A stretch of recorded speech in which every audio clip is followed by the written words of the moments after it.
Very good evening guys, कैसे हैं आप सब। This is Nisha Singh and I welcome you all on the platform of result गुरु। जी हाँ, बिल्कुल ऐसे प्लेटफॉर्म पर आप सभी का स्वागत है जहां पर आप अपने एग्जाम के हिसाब से अपना एक अलग सा चैनल, अपनी अलग एक फैकल्टी चूज कर सकते हैं।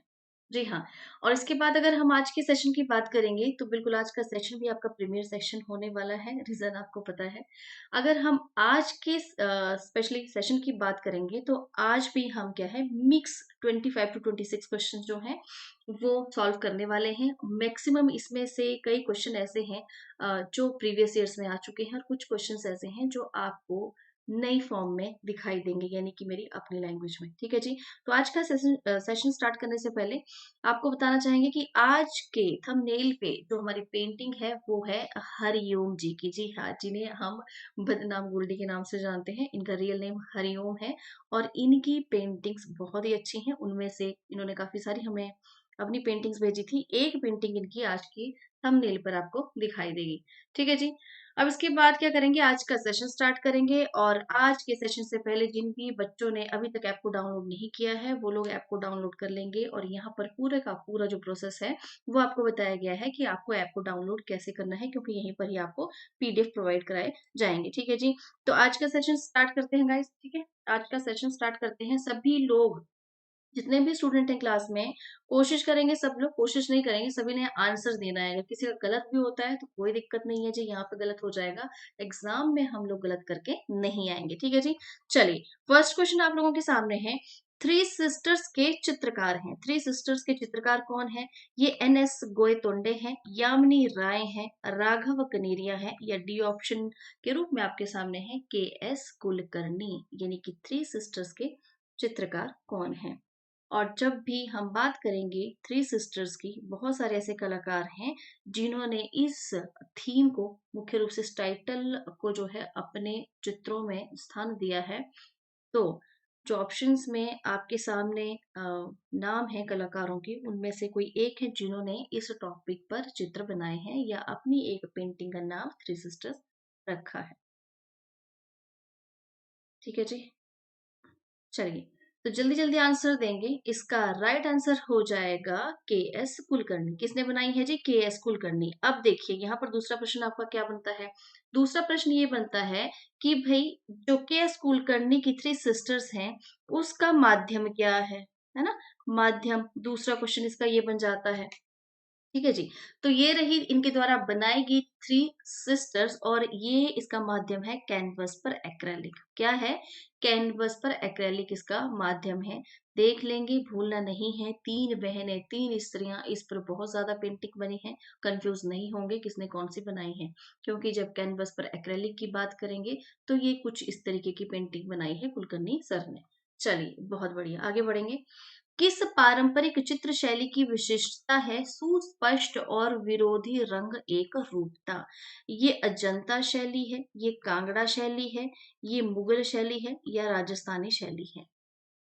इसमें किसी को कोई डाउट नहीं होना चाहिए। हम बात करेंगे विशिष्टता है सुस्पष्ट और विरोधी रंग एक रूपता, क्योंकि अभी तक मैं आप लोगों को बता चुकी हूँ जब हम राजस्थानी शैली और कांगड़ा शैली की बात करते हैं, हमें पता है यहाँ पर हमें रंग जो है काफी हद तक एक जैसे देखने को मिलते हैं, लेकिन उनको भी किस किस किस हिसाब से, किस तरह से वर्गीकृत किया गया है, मैं बहुत बार आपको डिटेल में बता चुकी हूँ। अब इसका आंसर आप लोगों को देना है। ठीक है जी। तो इसका राइट आंसर हो जाएगा राजस्थानी शैली। ठीक है जी। राजस्थानी शैली इसका राइट आंसर हो जाएगा, क्योंकि हमने बात की थी जब हम बात करेंगे रंगों का महाकाव्य, रंगों का सिरमौर किसे कहा जाता है? कांगड़ा शैली, जहां पर हमें बहुत सारे रंग एक साथ देखने को मिलते हैं। बहुत सुंदर सुंदर, है ना।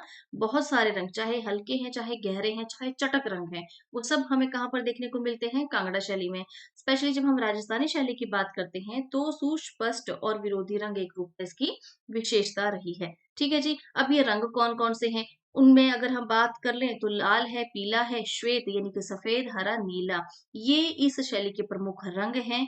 अगर हम बात करेंगे 17वीं शताब्दी में, जब हमने देखा है कि राजपूत शैली पर जो है मुगल शैली का कुछ न कुछ प्रभाव दिखाई देने लगा था। हम बात कर चुके हैं कि मुगल शैली की विशेषता क्या थी? जी, राजसी जो शान-बान थी, ऐशो आराम था, वो अपने चित्रों में उन्होंने बहुत अधिक दिखाया था। कहीं न कहीं उसका प्रभाव 17वीं शताब्दी में हमें राजपूत यानी कि राजस्थानी शैली पर भी देखने को मिलता है, मुख्य रूप से जयपुर शैली पर। ठीक है जी? अगर हम बात करेंगे यहाँ पर क्या है, राजस्थानी शैली में जहाँ पर चटक रंगों का प्रयोग किया गया है, यहाँ पर टेम्परा शैली में अपारदर्शी, है ना? अपारदर्शी रंगों का प्रयोग किया गया है। अब आपसे ये भी पूछा जा सकता है कि राजस्थानी शैली की विशेषता है, टेम्परा शैली में अपारदर्शी रंग है या पारदर्शी रंग है, ऑप्शन में बहुत सारी चीजें आ जाएंगी। आपको आंसर किस पर लगाना है जी? टेम्परा शैली में अपारदर्शी रंग। अब यहाँ पे 3-4 क्वेश्चन जो बनते थे वो हम डिस्कस कर चुके हैं। अब फॉर एग्जाम्पल देखिए, नाथद्वार शैली है, भाई नाथद्वार शैली भी तो राजस्थानी शैली का एक हिस्सा है। ठीक है, तो यहाँ पर फॉर एग्जाम्पल आपको समझाते हैं, जब हम विरोधी रंगों की बात करते हैं तो ये विरोधी रंग आप देख पा रहे हैं। ठीक है, काले पर सफेद है, किस तरीके से इसको यूज किया गया है और किस तरह से चटक रंगों का, चमकीले रंगों का यहाँ पर प्रयोग किया गया है और ये रंग कैसे हैं? अपारदर्शी। ठीक है जी, चलिए आगे बढ़ेंगे। रोकोको कला शैली कहाँ पर फली फूली? ये यूनान में फली फूली, फ्रांस में, इटली में या स्पेन में? रोकोको कला शैली कहाँ पर फली फूली?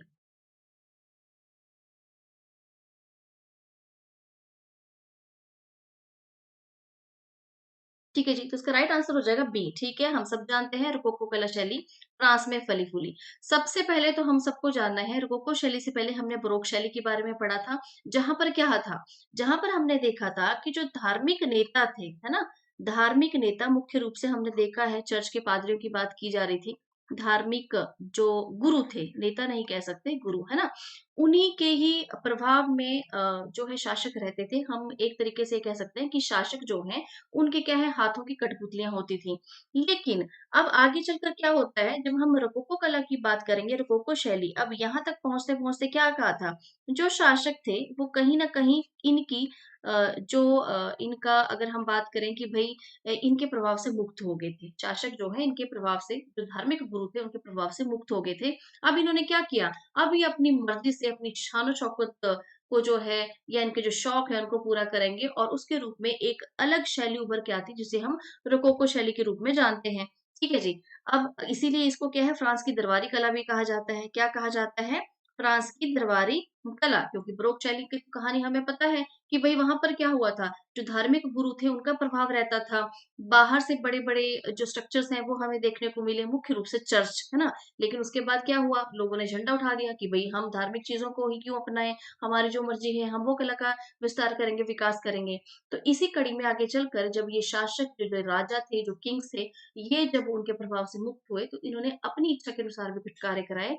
इसीलिए इसे क्या है, दरबारी कला यानी कि फ्रांस की दरबारी कला भी कहते हैं। ठीक है जी, यहाँ पर आपको बरोक और रोकोको शैली के बारे में पता चल गया। अब इसके बाद बात करेंगे कि इस शैली के प्रमुख कलाकार कौन-कौन हैं? तो वातो हैं, ब्रूचे हैं, फर्गनोर हैं और वीजी ल्यूब हैं। ये प्रसिद्ध कलाकार रहे हैं किसके? रोकोको शैली के। अब फॉर एग्जाम्पल बात करें, अभी तक हमने बाहर से बड़े-बड़े स्ट्रक्चर देखे हैं। अब ये रोकोको शैली का एक एग्जाम्पल आपके सामने है, जहां पर महल की, है ना, जो पैलेसेस थे, उनकी जो भव्यता है वो आपको देखने को मिलेगी। ठीक है, चाहे कोई पेंटिंग्स हैं, सीनरियां हैं जो बनवाई गई हैं, उनका बॉर्डर वो जिसको बहुत भव्य बनाया गया है, चाहे ये भित्ति चित्र जो ऊपर बने हुए थे इनको क्या है, भव्य बनाया गया हो, चाहे ये खिड़कियां आप देख सकते हैं, चाहे दरवाजे।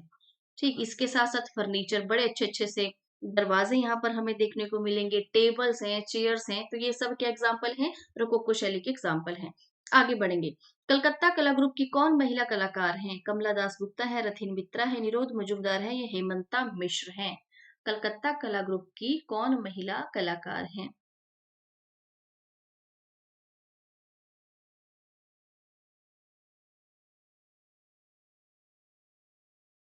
और जो लोग रिवीजन नहीं कर पा रहे हैं, वो स्पेशली अपने आप को चेक करेंगे कि भई जो चीज़ें हम लोग कर चुके हैं, है ना? आपने चेक करना है कि आपके कितने आंसर्स जो हैं यहाँ पर सही हो रहे हैं। अगर इसके बाद भी आपके क्वेश्चन्स यहाँ पर गलत हो रहे हैं, तो you have to need to practise, है ना? चलिए, इसका राइट आंसर हो जाएगा जी कमला दास गुप्ता। बहुत इजी क्वेश्चन, क्या है? कमला दास गुप्ता। आगे बढ़ेंगे। To which period the sculpture Devi Uma of Chola period belongs? Chola कालीन देवी उमा की मूर्ति किस समयाविधि से संबंधित है? किससे है? 16th सेंचुरी से है, 10th सेंचुरी से है, 13th सेंचुरी से है या 12th सेंचुरी से है? अभी तक मैंने आपको जो प्रीवियस क्वेश्चन पूछा था वो था कि चोल काल में कौन सी देवी की जो मूर्तियां हैं वो बनाई गई हैं।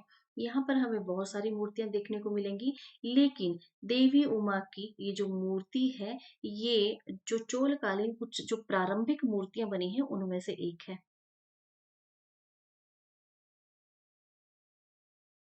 चलिए, इसका राइट आंसर हो जाएगा जी 12th सेंचुरी। अब गाइस यहाँ पर आपने थोड़ा सा ध्यान देना है, ठीक है जी।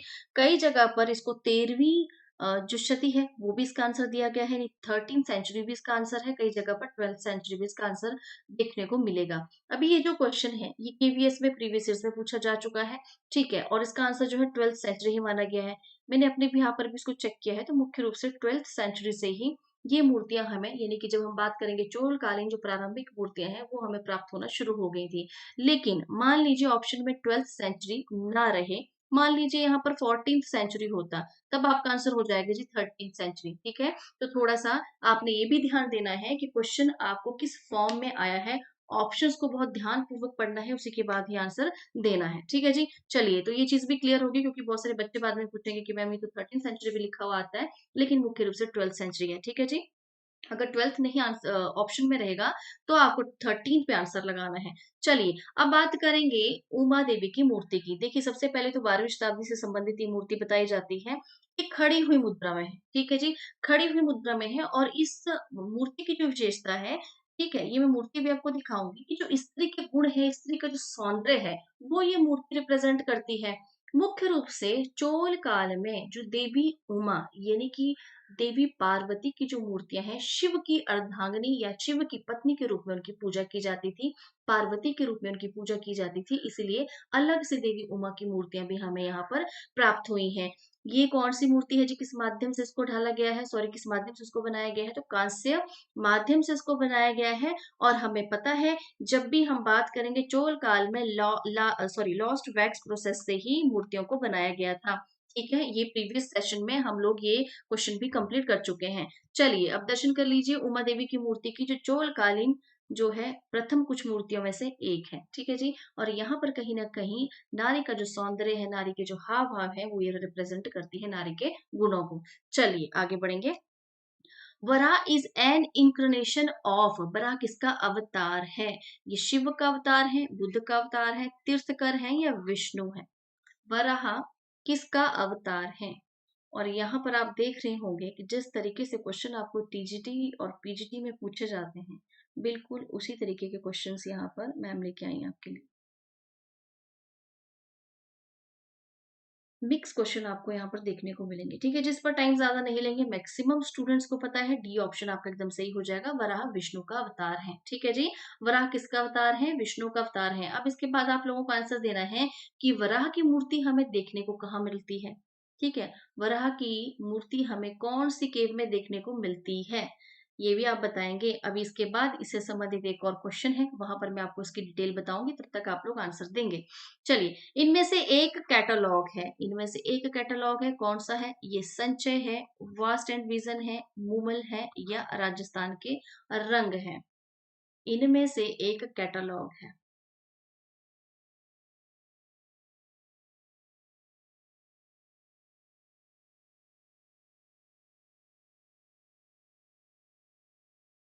अब हम ये देख लेते हैं, कुछ स्टूडेंट्स को, जो नए स्टूडेंट हैं जिन्होंने अभी भी तैयारी आरंभ की है, उनको ये नहीं पता होगा जी कैटलॉग होता क्या है। तो कैटलॉग क्या होता है? ये होता है सचित्र सूची पत्र, ठीक है जी। कैटलॉग क्या होता है? सचित्र सूची पत्र होता है, यानी यहाँ पर आपको इन्फॉर्मेशन के साथ जो है पिक्चर्स भी प्रोवाइड कराई जाती हैं, वो आप देख सकते हैं। अगर एग्जांपल के तौर पर बात करें, आपने कैटलॉग्स देखे होंगे कॉलेजेस के, कई आर्ट गैलरीज हैं, है ना, तो वहां पर जो इन्फॉर्मेशन आपको दी जाती है, उसके साथ साथ जो प्रीवियस वहां पर चीजें हो चुकी हैं, उनकी कुछ इमेजेस भी आपको देखने को मिलती हैं, ठीक है। तो इसी को ही कैटलॉग कहा जाता है। हो सकता है आपको ये भी क्वेश्चन पूछा जाए कि कैटलॉग क्या होता है, तो कैटलॉग क्या है? सचित्र सूची पत्र को कहा जाता है, ठीक है जी। अब बात करेंगे, इनमें से एक कैटलॉग है, बिल्कुल है जी, कौन सा है? तो ये है राजस्थान के रंग। कौन सा है?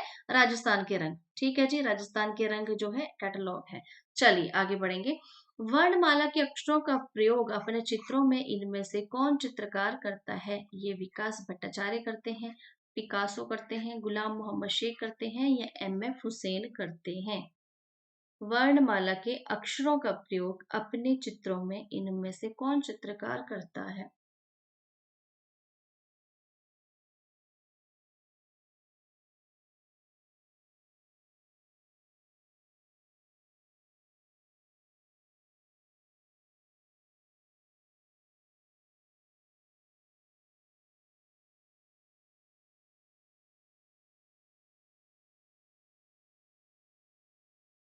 ठीक है जी, इसका राइट आंसर हो जाएगा पिकासो। बी ऑप्शन आपका सही हो जाएगा, पिकासो। ठीक है, पिकासो ही अपने चित्रों में जो कुछ इंग्लिश इंग्लिश के अक्षर थे उनका प्रयोग करते थे। ठीक है जी। देखिए, बात करेंगे ना, अगर 1912 से लेकर 1915, ये एक समय ऐसा था जब, चाहे हम पिकासो की बात करें, पिकासो के साथ एक और कलाकार हैं, ब्रॉक। ठीक है, ब्राक या ब्रुक जिनको हम कहते हैं, ब्राक। ठीक है, ये दो ऐसे कलाकार थे जो अभी तक क्या है, इससे पहले हमने देखा है कि जी पेंटिंग्स में जो है 2D पेंटिंग्स आपको देखने को मिलती थी, लेकिन धीरे धीरे इन्होंने क्या किया, एक्सपेरिमेंट करना स्टार्ट किया। और 1912 से 1915 के बीच ये इन्होंने इतने एक्सपेरिमेंट किए कि कहीं ना कहीं पेंटिंग्स में ही 3D इफेक्ट्स लाने लगे थे।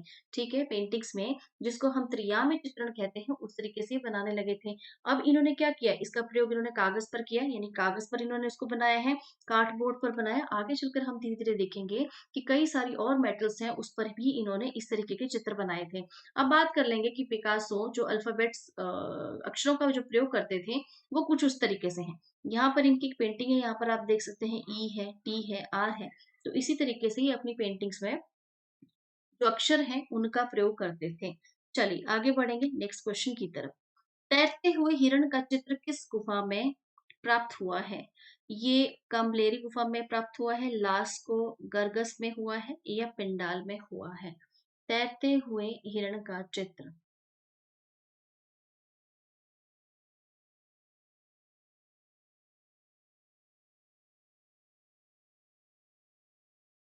ठीक है जी। इसका राइट आंसर हो जाएगा जी बी, लास्को। ठीक है, बी लास्को इसका एकदम सही आंसर हो जाएगा। अब यहाँ पर जो एक चीज आपको समझनी है, कुछ जो हमारे इतिहासकार हैं, है ना, विद्वान है या साइंटिस्ट हैं, अगर सबकी बात करें तो ये इनका मानना है कि भाई, इनका मानना है कि जो लास्को की गुफा में हमें तैरते हुए हिरण के चित्र प्राप्त हुए हैं, यहाँ से एक चीज समझ में आती है। और कुछ जो यहाँ पर केव्स हैं, गुफाएं हैं, उनमें जो नीचे की तरफ इस तरीके से कुछ निशान पाए गए हैं। जैसे मान लीजिए ये पूरी वॉल है हमारी गुफा की, है ना, तो यहाँ पर नीचे कुछ इस तरीके के जैसे पानी के निशान होते हैं वो प्राप्त हुए हैं। और यहीं पर ही क्या किया गया है, जो तैरते हुए हिरण है उनके चित्र भी बनाए गए हैं। तो इससे ये पता चलता है कि हो सकता है किन्हीं कारणों से या बाढ़ की परिस्थितियों में, वैसे मुख्य रूप से बाढ़ तो कहाँ आएगी पहाड़ों पर, लेकिन अगर बात करेंगे कि बारिश की वजह से किन्हीं कारणों से हो सकता है गुफा में पानी भर जाता हो, और कहीं न कहीं उसी के निशान जो है वो हमें इन गुफाओं में देखने को मिलते हैं।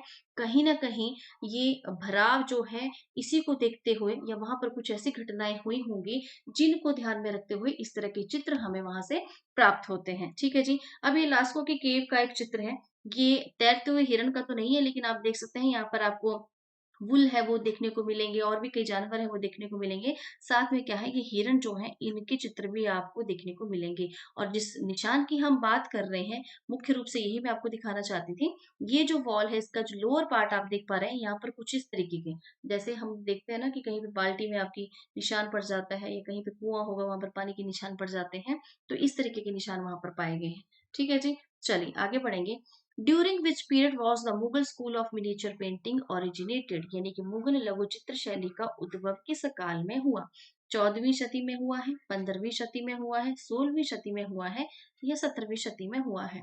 क्वेश्चन बहुत इजी है। अभी तक हम ये बात करते थे कि कौन से शासक के काल में उद्भव हुआ है, लेकिन अब हम बात करेंगे कि कौन सी सदी में ये इसका जो मुगल चित्रकला शैली है उसका उद्भव हुआ है।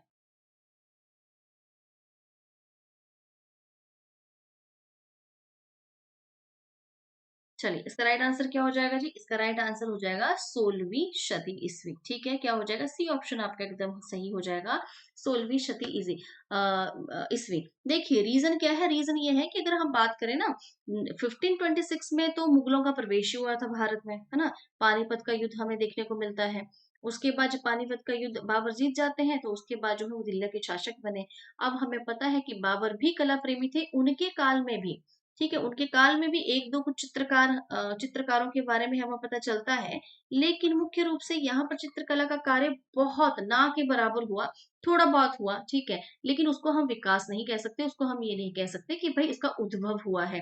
ठीक है, लेकिन आरंभ यहाँ से हो गया था, इसलिए हम इसको 16वीं सदी इसलिए मानते हैं क्योंकि जब हम आगे चलकर देखेंगे कि जब हुमायूं का काल आएगा, तो जब वो अपने साथ फारस से किसको लेके आएंगे, कलाकारों को लेके आएंगे, तो वास्तविक तौर पर मुगल काल में जो चित्रकला का आरंभ है वो उन्हीं कलाकारों के द्वारा माना जाता है। ठीक है, अब वास्तविक आपको पता ही है, जब चीजें आपको धरातल पर दिखाई देने लगती हैं उसी को हम मानते हैं।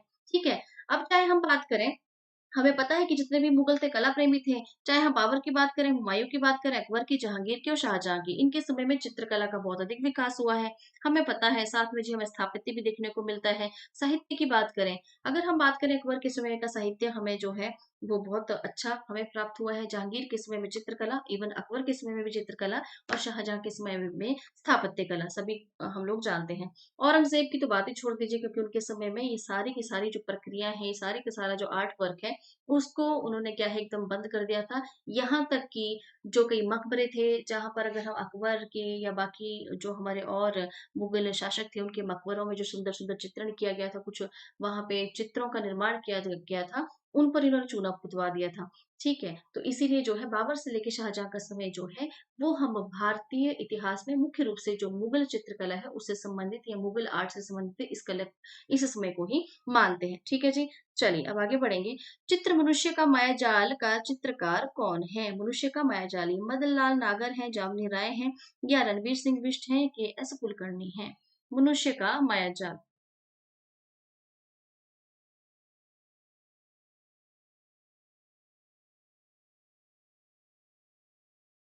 ठीक है जी, तो इसका राइट आंसर हो जाएगा ए, मदन लाल नागर, है ना जी, मदन लाल नागर इज द राइट आंसर। और देखिए अभी हमें पता है, अभी 4 ऑफ जून को, है ना, 4 ऑफ जून को इनका क्या है, हम लोग 100 जो है बर्थ सेलिब्रेट कर रहे हैं, 100, है ना, 100 बर्थ जो है इनका एनिवर्सरी सेलिब्रेट कर रहे हैं। और इसी कड़ी में आप में से कई जो स्टूडेंट हैं जो लखनऊ में रह रहे हैं या लखनऊ के आसपास के क्षेत्रों में रहते हैं, कला स्त्रोत आर्ट गैलरी है अलीगंज में, वहां पर आप जाकर इनकी जो पेंटिंग्स है उसके एग्जीबिशन को देख सकते हैं। अब यहाँ पर आप बात करेंगे, इस लिहाज से अगर हम बात करें कि भाई ये क्वेश्चन हमारे लिए मोस्ट मोस्ट इंपॉर्टेंट हो जाता है, 2-3 चीजें यहाँ पर निकल के आती हैं।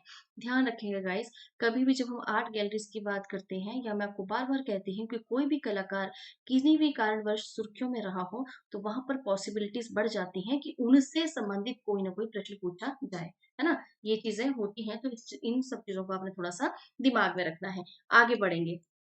डिजास्टर ऑफ वॉर किसकी प्रसिद्ध पेंटिंग है? डिजास्टर ऑफ वॉर किसकी प्रसिद्ध पेंटिंग है? ये फ्रांसिस्को गोया की है, रेंका की है, ड्यूरर की है, या लिनार्डो दा विंची की है? Disaster of war.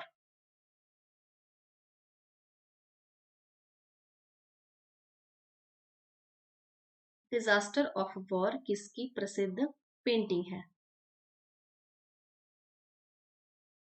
और देखिए अगर हम बात करें ना, यहाँ पे तो क्वेश्चन में पेंटिंग दिया गया है, लेकिन मुख्य रूप से ये श्रृंखला है।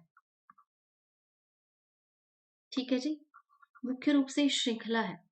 इसमें आपको कई सारी पेंटिंग्स इनकी देखने को मिलेंगी। इसका राइट आंसर हो जाएगा फ्रांसिस्को गोया, ए ऑप्शन आपका एकदम सही हो जाएगा, फ्रांसिस्को गोया। अब डिजास्टर ऑफ वॉर, ये कुछ पेंटिंग्स इनकी जो बनाई गई हैं कुछ इस तरीके की हैं। ठीक है जी, दो पेंटिंग आपके सामने है। अब यहाँ पे मैंने आपको बताया कि ये श्रृंखला के रूप में आपको देखने को मिलेंगी, और दूसरी बात श्रृंखला के रूप में देखने को मिलेंगी, और इन पर डिजास्टर ऑफ वॉर पर आपको एक श्रृंखला नहीं प्राप्त होगी। इनके बारे में कहा जाता है कि भाई इनसे संबंधित 3 श्रृंखलाएं हमें प्राप्त हुई हैं।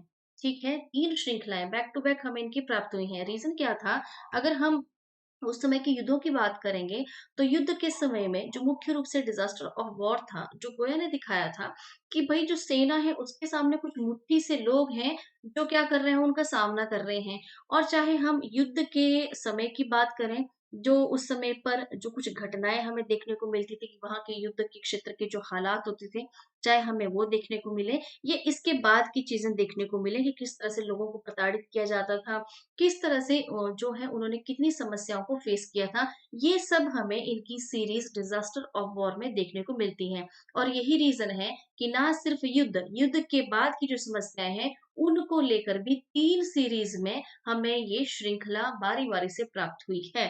ठीक है जी, चलिए आगे बढ़ेंगे। शिव तांडव कलाकृति किसकी है? ये बी सी सान्याल सर की है, के एच आरा की है, भवानी चरण गुई की है, ये देवकी नंदन शर्मा की है? शिव तांडव कलाकृति।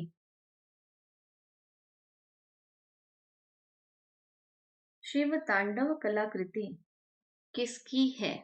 बी सी सान्याल की है, के एच आरा की है, भवानी चरण भूई की है, देवकी नंदन शर्मा की है। तो जिसका राइट आंसर हो जाएगा आपका सी ऑप्शन, भवानी चरण भूई।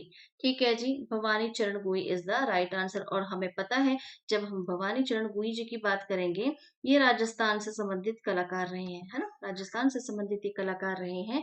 और इन्होंने ही शिव तांडव, इतना सुंदर, इतना अद्भुत ये चित्र बनाया है, ये आप देख सकते हैं, शिव तांडव। ठीक, लेकिन अगर आप गूगल पे सर्च करेंगे ना, इनके द्वारा बनाई गई सिर्फ कुछ एक पेंटिंग्स ही आपको वहां पर देखने को मिलेंगी। यानी कि इसको विडंबना कह लीजिए भारतीय कला इतिहास की, कि ऐसे बहुत सारे हमारे कलाकार हैं जिनको शायद वो प्रोत्साहन या जिनको वो लाइमलाइट नहीं मिली जो उनको मिलनी चाहिए। अगर आप सर्च करेंगे, इनकी बनाई हुई बहुत ही कम पेंटिंग्स आपको गूगल पर मिलेंगी। चलिए आगे बढ़ेंगे। भारतीय सौंदर्य शास्त्र के वेदांत के आधार पर अभिव्यक्तिवाद सिद्धांत किसने प्रतिपादित किया है? किसने किया है? ऑप्शन ए है आनंदवर्धन, ऑप्शन बी है अभिनव गुप्त, ऑप्शन सी है भट्टातीत या भट्टतीत भी इनको कहा गया है, ऑप्शन डी है आचार्य विश्वनाथ। और ये मैंने आपको ट्रिक से बताया था कि जी आपको इसको याद कैसे करना है।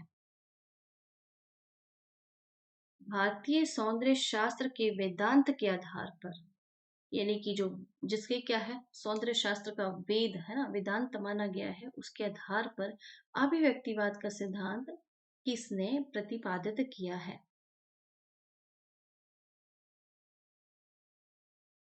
ठीक है जी, तो इसका राइट आंसर क्या हो जाएगा? अभिनव गुप्त। बी ऑप्शन आपका एकदम सही हो जाएगा, अभिनव गुप्त। अभिनव गुप्त जो है, इन्होंने ही जो हमारा भारतीय सौंदर्य दर्शन का जो वेदांत है, उन्हीं पर आधारित इन्होंने अभिव्यक्तिवाद सिद्धांत को प्रतिपादित किया था।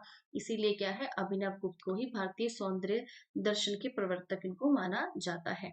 आगे बढ़ेंगे। कौन वह चित्रकला शैली से संबंधित नहीं है? इससे पहले एक चीज मैं आपको और बता दूं, हम मैंने आपको ये ट्रिक बताई थी कि जी अभी, ठीक है, अभिनव, अभिनव से अभी, और अभिव्यक्तिवाद से भी अभी। ठीक है, ऐसे ही आपको उसको याद रखना है, जो मैंने आपको ट्रिक बताया था। ठीक है, तो इसको भी आप एक बार दिमाग में थोड़ा सा फीड कर लीजिए, अभिनव और अभिव्यक्तिवाद। ठीक है, चलिए नेक्स्ट क्वेश्चन देखेंगे। कौन वह चित्रकला शैली से संबंधित नहीं है? बद्रीनाथ आर्य, हरिहर लाल मेड़ है, एस डी श्रीखंडे है, सुखवीर सिंह सिग्गल है। कौन वह चित्रकला शैली से संबंधित नहीं है?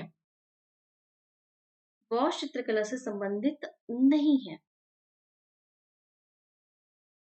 और इसमें से भी अगर आप थोड़ा सा ध्यान देंगे, तो इसमें से भी जो कलाकार हैं वो हमारे उत्तर प्रदेश से संबंधित है ना? किससे संबंधित है? उत्तर प्रदेश से संबंधित है ज्यादातर कलाकार। ठीक, चलिए इसका नेक्स्ट क्वेश्चन, सॉरी, इसका राइट आंसर हो जाएगा G S G Shrikhande. S G Shrikhande जो है ये वॉश शैली से संबंधित नहीं है, बल्कि किससे संबंधित है? ग्राफ थ्योरी से। किससे है? ग्राफ थ्योरी से ये संबंधित है, कई बार ये क्वेश्चन पूछा जा चुका है। अब अगर हम बात करेंगे बाकी के जो हमारे कलाकार हैं, चाहे बद्रीनाथ आर्य हैं, चाहे हरिहर लाल मेड़ हैं, चाहे सुखबीर सिंह सिग्गल हैं, लखनऊ वॉश चित्रकला से संबंधित यही कलाकार रहे हैं। अब एक चीज जो आपको और समझनी है वो ये है कि जब हम बंगाल वॉश शैली की बात करते हैं, क्योंकि भी इसका जन्म तो वहीं पर हुआ था वॉश शैली का। अगर हम बंगाल की वॉश शैली की बात करें, तो बंगाल की वॉश शैली के बाद धीरे धीरे जब वहां पे कलाकार जो हैं उन्होंने इस पर ज्यादा कार्य किया, लेकिन उसके बाद क्या हुआ, धीरे धीरे वहां पर कम हो गया, और उसके बाद ज्यादातर हमें कहाँ पर देखने को मिलता है? लखनऊ में। यानी बंगाल के बाद लखनऊ ही मुख्य रूप से वो कला केंद्र था जहां पर वॉश चित्रकला को बहुत ही जोरों शोरों से अपनाया गया था। ठीक है, और उसमें ये बड़े बड़े नाम हमें देखने को मिलते हैं। शिव विवाह से संबंधित दृश्य का गुफा चित्र किस गुफा से हमें प्राप्त हुआ है? अजंता गुफा से, एलोरा गुफा से, सीतनवासर गुफा से, और बदामी की गुफा से। आप लोग आंसर बताएंगे, उसके बाद इसको हम डिस्कस करते हैं। यहाँ पर आज हम एलोरा की गुफा को भी डिस्कस करेंगे, क्योंकि लास्ट जो हमारी प्रीमियर क्लास रही थी, ठीक है, उसकी मैंने कुछ क्वेरीज देखी है, आपकी क्वेरीज बिल्कुल सही है। ठीक है, वो भी डिस्कस करेंगे कि मैम ने क्वेश्चन क्यों डाला था और उसको आपको आंसर कैसे देना है। ठीक है, शिव विवाह से संबंधित दृश्य का गुफा चित्र किस गुफा से प्राप्त हुआ है? चलिए, इसका राइट आंसर क्या हो जाएगा जी? इसका राइट आंसर हो जाएगा डी। क्या है? बादामी की गुफा। ठीक है जी, डी ऑप्शन आपका एकदम सही हो जाएगा, बादामी गुफा। अब देखिए, जब हम बादामी की गुफा की बात करेंगे तो यहाँ पर मुख्य रूप से हमें 4 गुफाएं प्राप्त हुई हैं। ठीक है जी। देखिए, गुफा संख्या 1 जो है ये शैव धर्म से संबंधित है। ठीक है। गुफा संख्या 2 जो है इसमें ये इसको कहा जाता है कि भई ये क्या है, हिंदू धर्म से संबंधित यहाँ पर हिंदू धर्म या ब्रह्म जो धर्म है, उससे संबंधित यहाँ पर चित्र पाए गए हैं। रीज़न क्या है? क्योंकि जैसे हमने बात की, गुफा संख्या 1 शैव धर्म से संबंधित है, गुफा संख्या 3 वैष्णव धर्म से संबंधित है, यानी भगवान विष्णु की यहाँ पर हमें चित्र मूर्तियाँ देखने को मिलेंगी। गुफा संख्या 4 जो है जैन धर्म से संबंधित है। लेकिन गुफा संख्या 2 जो है, यहाँ पर आपको शिव, विष्णु सबकी प्रतिमाएँ कुछ न कुछ चित्र देखने को मिलेंगे। ठीक है जी? तो इस चीज़ को भी आपने ध्यान रखना है। अब इसके बाद बात करेंगे हम लोग एलोरा की गुफा की। ठीक है, एलोरा की गुफा की अगर हम बात करें, लास्ट प्रीवियस क्वेश्चन जो मैंने दिया था आपको, एक्चुअली वो केवीएस का क्वेश्चन था। ठीक है जी। मैंने आपको कहा था कि केवीएस के कुछ प्रश्न हैं जो बहुत ज्यादा इंपॉर्टेंट है, जो बार बार आते हैं, और आपको पता है केवीएस का भी एग्जाम हो चुका है, तो उससे संबंधित जो है क्वेश्चंस को भी हम इसी फॉर्म में धीरे धीरे सॉल्व करते जाएंगे। तो वहां पर प्रश्न पूछा गया था कि एलोरा में कितने जो है चैत्य हमें प्राप्त हुए थे। मैंने ऑप्शंस 4 वहां पर दिए थे। मुख्य रूप से देखिए, मैंने नहीं दिए, जो पेपर में क्वेश्चन आया था वही सेम क्वेश्चन मैंने आपको वहां पर दिया था। ठीक है, आंसर दिया था जी हमने 4। क्यों? देखिए, अगर हम बात करें एलोरा की गुफा की, तो यहाँ पर अभी जो है 34 गुफाएं हमें प्राप्त हुई हैं, जिनमें से 5 चैत्य हैं। ठीक है जी, बिल्कुल आपने सही कहा, 5 चैत्य हैं। कौन सी है जी चैत्य ये? 30 से लेकर 34 तक, है ना? 30 से लेके 34 तक ये चैत्य हमें वहां पर प्राप्त हुए हैं। ठीक है जी, ये तो हमें पता चल गया। लेकिन अगर हम बात करें, अगर आपने उस क्वेश्चन को देखा होगा, तो वहां पर 5 जो है ना वो ऑप्शन में था ही नहीं। ठीक है, 5 ऑप्शन में था ही नहीं। मोरल ऑफ द स्टोरी, वहां पर ऑप्शन 4 था, तो आपको 4 पर ही आंसर लगाना था। ऑप्शन में जब 5 नहीं है, तो आपको आंसर किस पे लगाना पड़ेगा? 4 पे ही लगाना पड़ेगा। रीजन क्या है? रीजन ये है, यहाँ पर प्रश्न 2 तरीके से पूछे जाते हैं। देखिए, जब हम एनसीईआरटी की बात करते हैं, उसमें चीजें आ जाती हैं, उस पर आधारित प्रश्न बनते हैं। लेकिन जब हम कुछ प्रीवियस ईयर्स के पेपर सॉल्व करते हैं, वहां पर हम देखते हैं कि कुछ इसी तरीके के क्वेश्चन पूछे जाते हैं, बच्चे बड़े कंफ्यूज होते हैं। रीजन क्या था? भाई, ये क्वेश्चन उस समय बने थे जब अपडेट नहीं किया गया था, है ना? अपडेट नहीं किया गया था। कभी कभी एग्जामिनर इस तरीके के भी क्वेश्चन दे देते हैं वहां पर, जहां पर आपने देखा होगा कि भाई गुफा की संख्या वहां पर 30 बताई गई है, क्योंकि बाकी गुफाएं जो है वो तो हमें बाद में प्राप्त हुई हैं। ठीक है, तो एग्जामिनर ने जो क्वेश्चन है वो किस तरीके से सेट किया है, ऑप्शन में क्या आंसर्स दिए गए हैं, सॉरी, ऑप्शन में क्या आपके पास जो संख्या है वो कितनी दी गई है, इन्हीं सब बातों को ध्यान में रखकर आपको आंसर देना है। ठीक है, ये बहुत अच्छी चीज है कि आप लोग अपडेट है, आपको पता है, बहुत ही बढ़िया, बहुत अच्छी चीज है। और वैसे भी क्लास के स्टार्टिंग में हम इनको बहुत डिटेल से पढ़ चुके हैं। इवन मैंने आपको पिक्चर्स भी दिखाई हैं कि जो चैत्य भी हैं, ठीक है, वहां पर किस किस तरीके के जो है हमें कुछ मूर्तियां और चित्र प्राप्त हुए हैं, कौन कौन से हैं, कौन सी सदी में या कौन से समय पर कौन सी गुफा जो है उसका निर्माण किया गया था, और कब जो है हमने उनको देखा है, या उनके बारे में बाकी जो डिटेल है वो हमने डिटेल से कवर की थी। ठीक है जी। तो ये इन सब चीजों का भी आपको बहुत ध्यान रखना है, और ये बहुत अच्छी चीज है। ठीक है कि भाई, अपडेट रहना एक बहुत अच्छी चीज है, लेकिन जिस हिसाब से एग्जामिनर आपसे क्वेश्चन पूछे, आपको आंसर उसी हिसाब से देना है। ठीक है जी। चलिए आगे बढ़ेंगे। अब ये रही आपकी बादामी की गुफा। ठीक है, बादामी की गुफा, इसको आप देख सकते हैं, कुछ इस तरीके से यहाँ पर गुफाओं का निर्माण किया गया है। आगे बढ़ेंगे। एक डच कलाकार, ड्राफ्ट्समैन एवं प्रिंट मेकर की प्रसिद्ध कृति बिलाप, जिसे चित्रित किया है। बिलाप को किसने चित्रित किया है? रफेल, विसेंट वॉन गॉग है, रेम्ब्रा है, या डाली है? किसने विलाप को चित्रित किया है?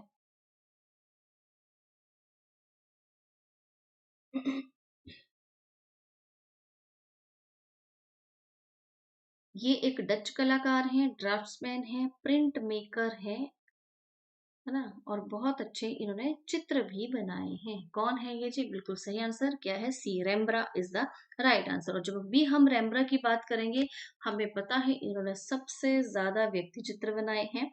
प्रीवियस सेशन में भी हम लोग कंप्लीट कर चुके हैं, देख चुके हैं इनके बारे में। 62 इन्होंने आत्मचित्र बनाए हैं। और रैम्ब्रा जो है बरोक शैली के प्रमुख कलाकार थे। ठीक है, किसके? बरोक शैली के प्रमुख कलाकार थे।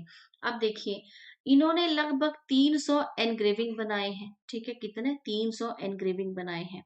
अभी हमने बात की भी एनग्रेविंग होता क्या है, पहले तो कुछ बच्चों को ये नहीं पता होगा, वो भी समझ लेंगे। एनग्रेविंग होता है वुड पर यानी कि लकड़ी पर जो हम उपहारों के द्वारा, है ना, उपहारों के द्वारा या हम कहें लकड़ी पर काष्ठ उत्कीर्ण जो होता है उसको कहा जाता है। कुछ जो है इसको हम स्केचिंग के द्वारा भी उपहार से बना सकते हैं।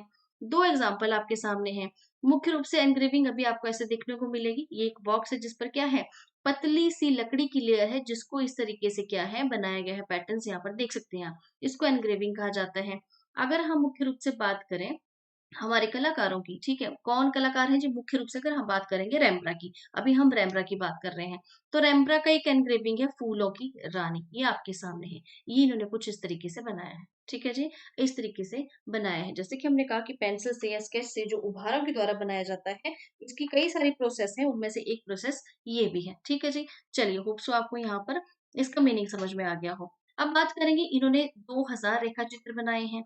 संख्या देखिए, आपको पता चल जाएगा कि सबसे ज्यादा इनके जो फेमस हैं वो कौन से चित्र रहे हैं, रेखा चित्र, ठीक है जी। रैम्ब्रा के रेखा चित्र जो हैं सबसे ज्यादा फेमस रहे हैं। यानी कि अगर बात करें, हमने बात की कि इन्होंने अलग अलग तरह के चित्र बनाए हैं, आत्म चित्र बनाए हैं, पेंटिंग्स बनाई हैं, रंगीन चित्र बनाए हैं अलग अलग तरह के, लेकिन एनग्रेविंग बनाए हैं, लेकिन जिनके रेखा चित्र हैं वो सबसे ज्यादा फेमस रहे हैं। बात करेंगे 600 इन्होंने रंगीन चित्र बनाए हैं, और बिलाप जिसकी अभी हमने बात की वो इनका ही बनाई हुई एक पेंटिंग है, और ये आपके सामने। मुख्य रूप से बिलाप जो है यीशु मसीह को जब सूली पर लटका दिया गया था, उसके बाद जब उनकी मृत्यु के बाद यहाँ पर आप इनका शव देख सकते हैं, और इनकी माता, ठीक है, जो उसके बाद का बिलाप है वो आप देख सकते हैं, जिनकी माता की जो स्थिति है और बाकी जो इनके और शिष्य हैं उनकी स्थिति है वो आप देख सकते हैं बिलाप, ठीक है। चलिए, यानी कि अगर आपको पूछा जाता है कि विलाप की विषय वस्तु क्या है, तो विलाप की विषय वस्तु क्या है, धार्मिक, मुख्य रूप से यीशु मसीह की मृत्यु का ये एक, जब उनको सूली पर लटका दिया गया था, जब वहां से उनको उतारा जाता है उसके बाद का ये दृश्य आप देख सकते हैं। चलिए, अब अगर बात करेंगे इनके आत्मचित्र की, तो इनके आत्मचित्र जो उन्होंने खुद बनाए थे ये कुछ ऐसे थे। और आत्मचित्र कैसे बनाते थे, पहले भी हम लोग डिस्कस कर चुके हैं जी, ये मिरर में अपने आप को देखकर अपने आत्मचित्र बनाते थे। नेक्स्ट क्वेश्चन देखेंगे, to which period the seated Buddha image from Katra Tila Mathura belongs, Katra Tila Mathura से प्राप्त बुद्ध की आसनस्थ यानी कि बैठी हुई प्रतिमा किस काल की है, हमें पता है जो कुषाण काल की है। प्रीवियस जो हमारे इससे पहले लास्ट सेशन था वहां पर भी हमने इसकी बात की थी। तो मैम आपने दोबारा से क्वेश्चन क्यों डाला, ठीक है, क्वेश्चन दोबारा इसलिए डाला है क्योंकि ये बार बार ये क्वेश्चन रिपीट होता है। यहाँ पर आप देख सकते हैं इसकी जो लैंग्वेज है चेंज है।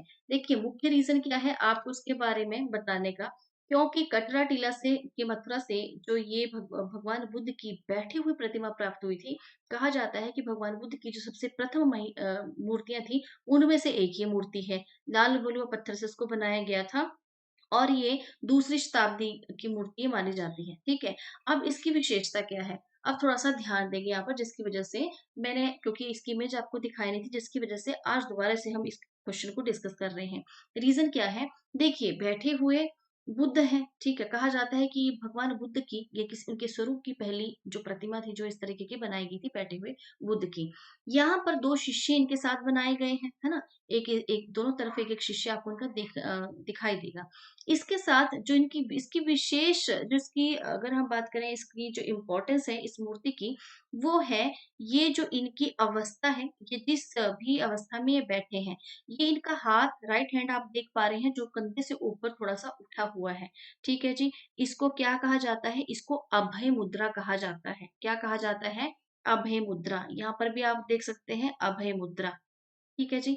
अब ये और इनका जो इनका लेफ्ट हैंड है वो इनके थाई पर है, ठीक है, कौन से, लेफ्ट थाई पर है। देखिए, कई बार ये क्वेश्चन पूछा गया है कि जो भगवान बुद्ध की बैठी हुई प्रतिमा प्राप्त हुई है कटरा टीला से वो कौन सी मुद्रा में है, तो ये कौन सी मुद्रा में है, अभय मुद्रा में है। और ये इनकी बनाई गई, इनकी इनकी प्राप्त हुई, इनकी इनकी बनाई गई, कहा जाता है कि सबसे पुरानी प्रतिमा यही थी जो कहाँ से प्राप्त हुई है, कटरा टीला मथुरा से, ठीक है जी। लाल बलुआ पत्थर से इसको बनाया गया है, ये भी आप देख सकते हैं। चलिए आगे बढ़ेंगे, छापा कलाकार को पहचानिए। इनमें से एक छापा कलाकार है, वो कौन है, दीपक बैनर्जी है, दिलीप दास गुप्ता है, पम्मी लाल है, या एपी गज्जर है। कौन है छापा कलाकार, दीपक बैनर्जी, दिलीप दास गुप्ता, पम्मी लाल, या एपी गज्जर।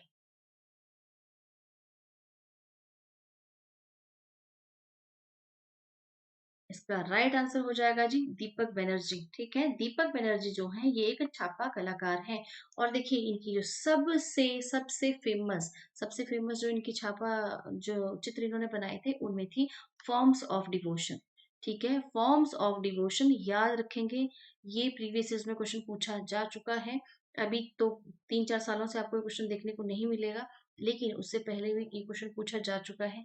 बहुत ज्यादा इंपॉर्टेंट है, थोड़ा सा ध्यान देंगे। डिवोशन की जो फॉर्म्स है वो आपको देखने को मिलेंगी। ठीक है जी, चाहे आपको कई यंत्र है, देवी यंत्र है, चाहे उनकी बात करें वो आपको देखने को मिले। ठीक है, अलग अलग ये डिवोशन की जो फॉर्म्स है वो आपको इसी माध्यम में देखने को मिलेंगी जो बनर्जी सर के द्वारा बनाई गई थी। नेक्स्ट क्वेश्चन देखेंगे। नैन सुख किस राज दरबार के चित्रकार थे? नैन सुख किस राज दरबार के चित्रकार थे? कांगड़ा के, चंबा के, मनकोट के या गुलेर के? ये सबको पता है नैन सुख, लेकिन इसमें काफी सारे स्टूडेंट जो है कंफ्यूज होते हैं। नैन सुख किस राज दरबार के चित्रकार थे?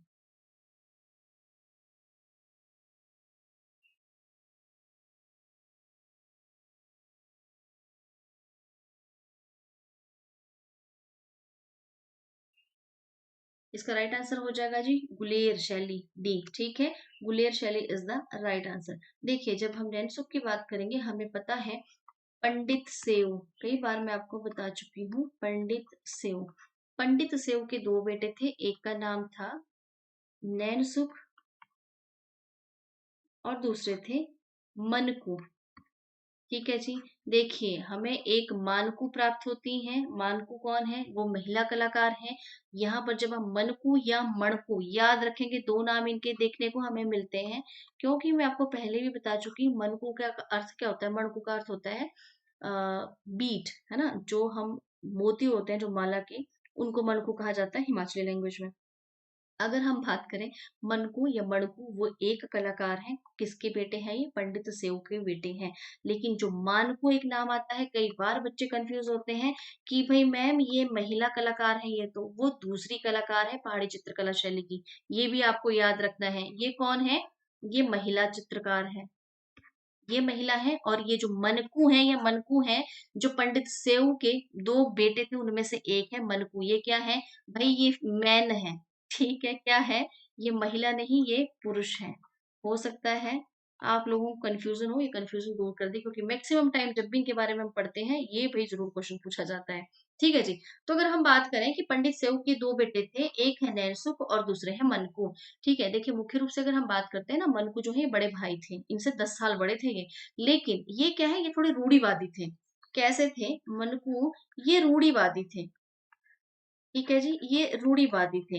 अगर हम नैनसुख की बात करेंगे तो देखिए पंडित सेऊ और इनके दो बेटे या इनके वंश को ही जो है माना जाता है कि भाई पहाड़ी चित्रकला का आरंभ इसी परिवार से हुआ था। ये पूरा का पूरा चित्रकार परिवार था। आगे चलकर इन्होंने सबसे पहले गुलेर शैली, इसकी कहानी मैं आपको बता चुकी हूँ क्योंकि गुलेर कांगड़ा से ही अलग हुआ था। ठीक है, तो यहाँ पर सबसे पहले गुलेर शैली में जो है गुलेर शैली शैली से ही इन्होंने चित्रकला का विकास किया था। ठीक है, उसके बाद हम आगे चलकर देखेंगे कि बाद में जब क्या है, बुलेर शैली जब डिक्लाइन होने लगती है, तो उस समय ये कलाकार नैन सुख और मनकू, पंडित सेऊ तो नहीं जाएंगे, इनके जो पिता थे वो नहीं जाते हैं, लेकिन नैन सुख और मनकू जो है ये बाद में कांगड़ा चले जाते हैं। ठीक है, तो कहीं ना कहीं कांगड़ा शैली में भी हमें ये कलाकार के रूप में देखने को मिलेंगे। लेकिन मुख्य रूप से, मुख्य तौर पर नैन सुख जो है वो कौन सी शैली से संबंधित है? गुलेर शैली से ही संबंधित है। याद रखेंगे। ठीक है जी, भूलना नहीं है। ठीक है, चलिए। और इस गुलेर शैली के जो सबसे बड़े संरक्षक राजा के रूप में अगर हम किसी को देखते हैं तो गोवर्धन सिंह है। कौन है? गोवर्धन सिंह है। नेक्स्ट क्वेश्चन देखेंगे गाइस। ये इनसे संबंधित एक पेंटिंग है, उसको आप देख सकते हैं। इनसे संबंधित बहुत फेमस पेंटिंग है, उसको आप देख सकते हैं। ठीक है, नेक्स्ट क्वेश्चन आप देखेंगे। बुद्ध की मानवीय रूप में प्रतिमाएं, ये चित्र डैश में प्राप्त होती हैं।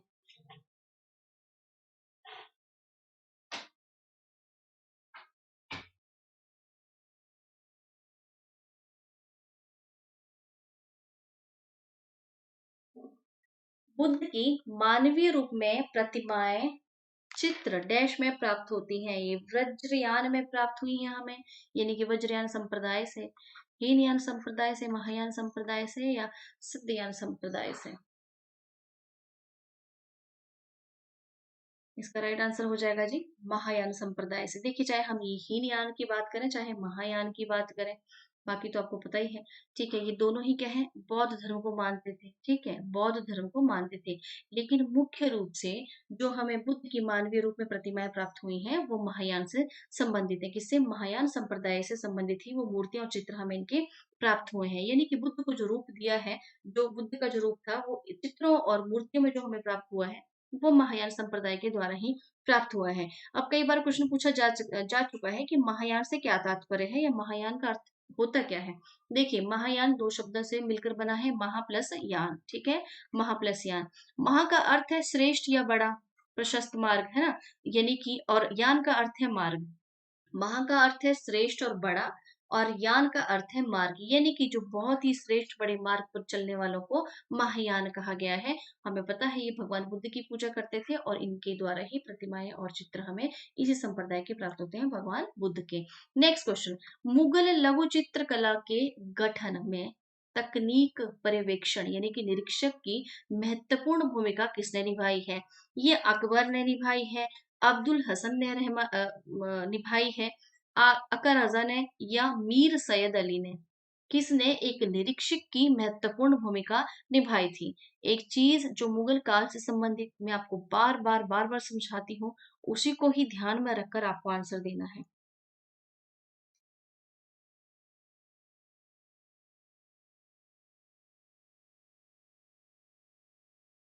ठीक है जी, क्योंकि देखिए बहुत सारे बच्चे कहते हैं कि मैम क्या इतना टफ क्वेश्चंस आते हैं जब हम समकालीन की मुख्य रूप से बात करेंगे। अभी धीरे धीरे हम लोग एंशियंट की तरफ भी आए हैं, वहां से भी आपको क्वेश्चन देखने को मिलेंगे। बस इनकी लैंग्वेज चेंज होती है। क्वेश्चन बहुत इजी है, आपको समझने हैं। इसको देखकर भी, क्वेश्चन को देखकर भी कई बच्चे ये क्वेश्चन जो है गलत इनका आंसर दे देते हैं। इसका राइट आंसर हो जाएगा मीर सैयद अली। ठीक है जी। अब इसमें से काफी सारे बच्चे जो अकबर पर आंसर लगाएंगे, जबकि ऐसा नहीं है। क्यों? क्योंकि जब हम निरीक्षक की भूमिका में देखेंगे तो वो कौन थे? मीर सैयद अली थे। प्रीवियस सेशन में भी मैं आपको बता चुकी हूँ कि देखिए ये किसके साथ है, हुमायूं के साथ फारस से भारत आए थे। एक साल के बाद ही हुमायूं की मृत्यु होगी। एक साल में वे कला के क्षेत्र में कितना कार्य कर पाए होंगे?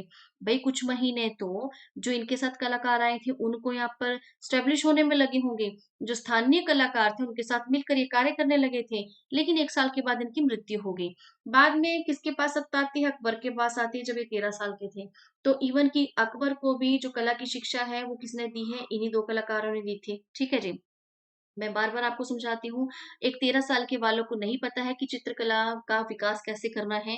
मुख्य रूप से उस समय जो निरीक्षक थे, या अगर हम बात करें निर्माण का कार्य जो है, वो मुख्य रूप से इन दो कलाकारों ने ही जो है निभाया था। और कहीं ना कहीं इनको ही जो है श्रेय दिया जाता है कि मुगल काल की जो चित्रकला है उसको इस स्तर पर अगर लेके आए। बाकी आगे चलकर जो शासक थे उन्होंने तो इसको जी संरक्षण दिया ही दिया, उनके संरक्षण के बिना ये कार्य आरंभ नहीं था। लेकिन जब कोई चीज शुरू ही नहीं होगी तो उसका विकास कैसे होगा? तो कहीं ना कहीं इसकी शुरुआत या मुख्य रूप से इसका जो निरीक्षण की जो महत्वपूर्ण भूमिका है वो किसने निभाई है? जो फारस से ये कलाकार आए थे, मीर सैयद अली। ठीक है जी, उनमें से एक थे मीर सैयद अली। अब अगर हम बात करें, देखिए इनसे संबंधित क्वेश्चन पूछा जाता है कि कौन कौन सी शैली के कलाकार थे। हमने बात की थी जी कि ईरान शैली के कलाकार थे। ठीक है, किसकी? ईरान शैली के कलाकार थे। लेकिन ईरान में भी कुछ शैलियां हमें देखने को मिलती हैं। ईरान में भी सफवी शैली के ये प्रमुख चित्रकार थे। किसके? सफवी शैली, याद रखेंगे, सफवी शैली। ठीक है जी। चलिए आगे बढ़ेंगे, नेक्स्ट क्वेश्चन देखते हैं। डैश के चित्रों में हम ज्यादातर कलाकार की छवियों को पक्षी, मछली या शंभुक के रूप में देख सकते हैं। पारितोष सेन है, गुलाम मोहम्मद शेख है, ए रामचंद्रन है, एफ एन सूजा है। कौन ऐसे कलाकार हैं जिनकी पेंटिंग्स में हमें, हम बात करते हैं वो घोंगे, है ना, इसके साथ शंख, शंभुक शंख की बात करते हैं। कई जगह पर पक्षी हमें देखने को मिलते हैं, और कई जगह पर, कुछ एक जगह पर हमें तितलियां, इनका ये इन्होंने बार बार प्रयोग किया है अपनी पेंटिंग्स में।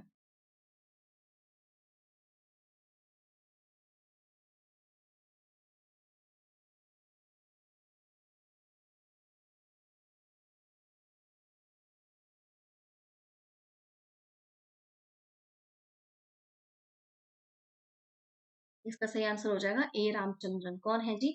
ए रामचंद्रन। और ए रामचंद्रन एक चित्रकार हैं, एक बहुत अच्छे मूर्तिकार हैं, एक बहुत अच्छे भित्ति चित्रकार हैं। इनकी पेंटिंग्स में बार बार हमें ये कुछ जो ये चित्र हैं, चाहे वो पक्षी के हैं, चाहे शंभू के हैं, ये हमें बार बार देखने को मिलते हैं। फॉर एग्जाम्पल, जैसे मान लीजिए इन्होंने गांव की स्त्रियों का चित्रण किया है, तो उनके लहंगों पर भी हमें कुछ इसी तरीके के पक्षी देखने को मिलेंगे। ठीक है जी। या कहीं ना कहीं शंभुक देखने को मिलेंगे। यानी कि चाहे वो किसी ताल का चित्रण है, चाहे वो किसी पेड़ का चित्रण किया है, चाहे वो सुंदर सुंदर महिलाओं का चित्रण किया है, ये इन्होंने कुछ छवियां इन्होंने हर अपनी पेंटिंग में बनाई ही बनाई है। ए रामचंद्रन की कुछ श्रृंखलाएं हैं, उनकी बात कर लेंगे। उर्वशी है, पुरुष राज एंड लोटस पॉन्ड है। और इनकी कौन सी फेमस पेंटिंग्स हैं? काली पूजा है, मशीन है, एनकाउंटर है, एंड ऑफ द यादवास। बहुत इंपॉर्टेंट, एंड ऑफ यादवास बहुत बार ये पूछा जा चुका है। और एक और बहुत फेमस है जो मैंने यहाँ पर नहीं डाली है, वो है न्यूक्लियर रागनी। याद रखेंगे, न्यूक्लियर रागनी। ठीक है जी, न्यूक्लियर रागनी। ये किसकी है? ये भी ए रामचंद्रन की ही है। ठीक है, पोखरण में जो परमाणु निरीक्षण हमने किया था, उसी से आहत होकर इन्होंने न्यूक्लियर रागनी की रचना की थी। ठीक, चलिए अब ये इनकी कुछ पेंटिंग्स देख लीजिए। जैसे कि हम बात कर रहे हैं, ये झूले पर महिला इन्होंने बनाई है। थोड़ा सा ध्यान देंगे तो देखेंगे पुष्पों के स्थान पर, यानी फूलों के स्थान पर आपको लगेगा जैसे पक्षी यहाँ पर है जी। ठीक है, शेप कैसी है इनकी? पक्षी जैसी आपको दिखाई देगी। तो यही इनकी चित्रों की विशेषता है कि चाहे पक्षियों की बात करें, शंभू की बात करें, ये दो तीन चीजें ऐसी थी जो इनके हर चित्र में हमें किसी न किसी रूप में जरूर दिखाई देंगी। आगे बढ़ेंगे। प्रोग्रेसिव ऑफ आर्ट यानी कि पैक की स्थापना कब हुई है? 1947, 1960, 1950 या 1970 में। प्रोग्रेसिव आर्टिस्ट ग्रुप की स्थापना कब हुई है?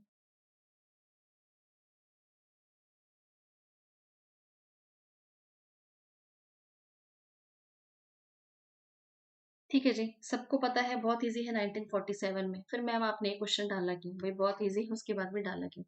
ये क्वेश्चन इसलिए डाला कि जब भी हम प्रोग्रेसिव आर्टिस्ट ग्रुप की बात करेंगे, पैक ग्रुप की बात करते हैं, मैक्सिमम बच्चे कंफ्यूज होते हैं कि भाई मैम इसकी जो स्थापना है 1947 मानी जाए या 48 मानी जाए। क्यों? क्योंकि आपने तो कई जगह 1948 भी बताया है। मैं बार बार आपको कहती हूँ, जिस भी फॉर्मेशन में आपको क्वेश्चन पूछा जाता है, आपको आंसर उसी में देना है। फॉर एग्जाम्पल ये क्वेश्चन देख लेते हैं, प्रीवियस ईयर्स में क्वेश्चन आया है। ठीक है, वहां पर ऑप्शन आप देख लीजिए, यहाँ पर 1948 कहीं पे भी नहीं है, बल्कि 47 है। तो आंसर हम 1947 ही लगाएंगे। मुख्य रूप से रीजन क्या है? देखिए, प्रोग्रेसिव आर्टिस्ट ग्रुप की स्थापना जो है, जब हमें आजादी मिली उसके कुछ महीनों के बाद ही इसकी स्थापना हो गई थी। भाई अगस्त में हमें आजादी मिली है 1947 में, तो हो सकता है एंड ऑफ द ईयर इसकी स्थापना हो चुकी थी। ठीक है, लेकिन अगर हम बार बार बात करते हैं कि क्या है, जब इसकी रजिस्ट्रेशन हुई थी तो वो क्या था? 1948 स्टार्ट हो गया था। तो इसकी जो रजिस्ट्रेशन है, यानी ऑन पेपर किसी भी ग्रुप की जो स्थापना है, भाई हमने अपने घर में एक ग्रुप बना लिया, लेकिन दुनिया जहान को तो नहीं पता ना। ठीक है, वो तो हमें पता है। बाद में हमने उसके बारे में इतिहास लिखा कि भाई हमने इस समय पे इसको ऐसा ऐसा कर दिया था, लेकिन उससे पहले लोगों को आपके बारे में जानकारी तो हो। उससे पहले कहीं ना कहीं आप वो रजिस्टर्ड ग्रुप तो बन जाइए। तो वो रजिस्ट्रेशन कब हुई है? 1948 में हुई है। मान लीजिए अगर आपको क्वेश्चन पूछा जाता है कि पैक ग्रुप का पंजीकरण कब हुआ है, क्या कहा जाता है इसको? पंजीकरण, है ना? पंजीकरण कब हुआ है? तो वो 1948 में हुआ है। याद रखना है, 1948 में हुआ है। ठीक है, और क्वेश्चन जो है आपसे आपको इसी माध्यम में पूछा जाएगा, या तो आपको इसका रजिस्ट्रेशन पूछा जाता है ईयर का, या पूछा जाएगा इसकी स्थापना कब हुई है। ठीक है, और बेसिकली अगर हम बात करें, जैसे हम बार बार बात करते हैं ना कि भाई आज की डेट में, फॉर एग्जाम्पल मैं आपको समझाती हूँ, आपके घर में किसी बच्चे का जन्म हुआ। ठीक है, माता पिता को पता है, परिवार को पता है कि भाई 25 मार्च, मान लीजिए एक डेट ले लेते हैं, 25 मार्च 2015। ठीक है, मान लीजिए एक डेट ले ली कि भाई आपके घर में एक बच्चा पैदा हुआ, उसकी डेट ऑफ बर्थ ये है, ये आपको पता है। लेकिन होता क्या है, भारतीय माता पिता ज्यादातर क्या करेंगे, भाई उसको जो है लिखा देंगे 25 मार्च 2016, मान लीजिए फॉर एग्जाम्पल। क्यों? क्योंकि भाई सोचते हैं कि जब तक बच्चों को स्कूल में डालें तब तक थोड़ा सा बड़ा हो जाए, जो भारतीय लोगों की मानसिकता है, जो कि ऐसा नहीं होना चाहिए। और हमें पता है मैक्सिमम पेरेंट्स ऐसा करते हैं, आज भी कई ऐसे पेरेंट्स हैं जो कि बिल्कुल गलत है, ऐसा होना नहीं चाहिए बिल्कुल। क्योंकि मैं इस चीज को बिल्कुल नहीं मानती हूँ, जो चीज गलत है वो गलत है। ठीक है जी, तो ये एक एग्जाम्पल है कि भाई दुनिया के लिए जहां जहां पे बच्चे का सर्टिफिकेट लगेगा, जहां जहां आप नौकरी करने जाएंगे, दुनिया के लिए तो आप इसी दिन पैदा हुए हैं, है ना? दुनिया के लिए जब आपका बर्थ सर्टिफिकेट की जो डेट होगी, उसी दिन जो आपके बर्थ सर्टिफिकेट की जो डेट होगी उसी दिन आप पैदा हुए हैं, वही मान्य होगा। चाहे बाद में आप कहते रहिए कि नहीं मैं तो उससे पहले पैदा हुआ हूँ, आपकी मानेगा कौन? सिर्फ आपके कुछ यार दोस्त, कुछ आपके रिश्तेदार, आपके माता पिता, इसके बाद कोई नहीं। ठीक है, तो यहाँ पर एक बात जो मैं आपको समझाना चाहती हूँ, होप सो आप थोड़ा सा समझ गए होंगे। चलिए आगे बढ़ेंगे। लेकिन अगर क्वेश्चन आपको इस तरीके इस फॉर्मेशन में पूछा जाता है तो आपको आंसर ऐसे ही देना है। ठीक है जी, चलिए आगे बढ़ेंगे। 26 मार्च 2020 को किस भारतीय चित्रकार का निधन हुआ जो कि स्वतंत्रता उत्तर काल में एक मूर्तिकार, चित्रकार, वास्तुकार भी थे? कौन है? अकबर पदम सिंह है, भावेश चंद्र सान्याल है, जहांगीर सभावाला है, सतीश गुजराल है। वैसे आपको देख के पता चल ही गया है क्योंकि हमारे पास एक ही ऐसे कलाकार हैं जो मूर्तिकार भी थे, भित्ति चित्रकार भी थे, वास्तुकार भी थे और भी बहुत कुछ थे, है ना, कोलार्स मेकर भी थे। वो कौन है जी? बहुत इजी है, डी ऑप्शन आपका, सतीश गुजराल। ठीक है, मॉरल ऑफ द स्टोरी, ये आपको बताने की कोशिश की जा रही है कि ये भी 3-4 साल पहले ही इनकी मृत्यु हुई है। तो क्या है, कौन है वो? सतीश गुजराल है। और ये क्या है? ये मूर्तिकार है, भित्ति चित्रकार है, वास्तुकार है, बहुत सारे, बहुत। और इन्होंने क्या है, ये कोलार्स मेकर भी थे। और अगर बात करें, ये इन्होंने इतनी सारी विधाओं में, कला की इतनी सारी विधाओं में कार्य किया है। लेकिन जब हम बात करते हैं ना कि इनका फेवरेट माध्यम कौन सा था, ठीक है, तो कोलार्स रहा है, याद रखेंगे। इन्होंने इतना कार्य किया है लेकिन इनका फेवरेट माध्यम कोलार्स रहा है।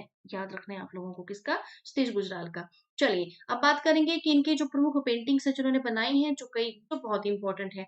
तो तूफान के तिनके हैं, दर्द का मसीहा, निराशा, आंधी के अनाथ है, निराशा और आंधी के अनाथ, अतीत की यादें हैं, मोहनजोदड़ो संस्कृति। ये जितनी भी पेंटिंग्स आपको यहाँ पर दिखाई दे रही हैं, मोस्ट मोस्ट मोस्ट इम्पोर्टेंट है, इनको घोल के पी जाना है। ठीक है, श्री श्री 1008 वाले प्रश्न है जो यहाँ से।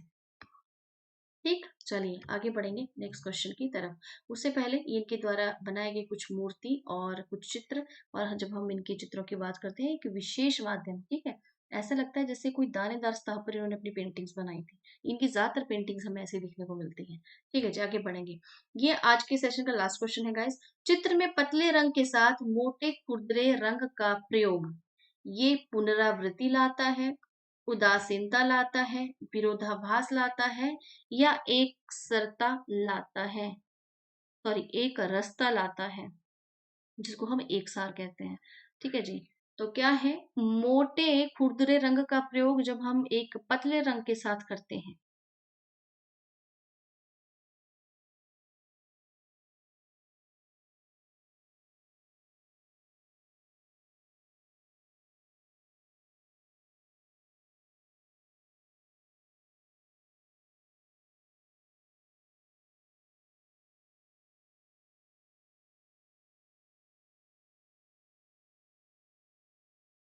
ठीक है, जिसका राइट आंसर हो जाएगा सी। क्या है? ये विरोधाभास लाता है।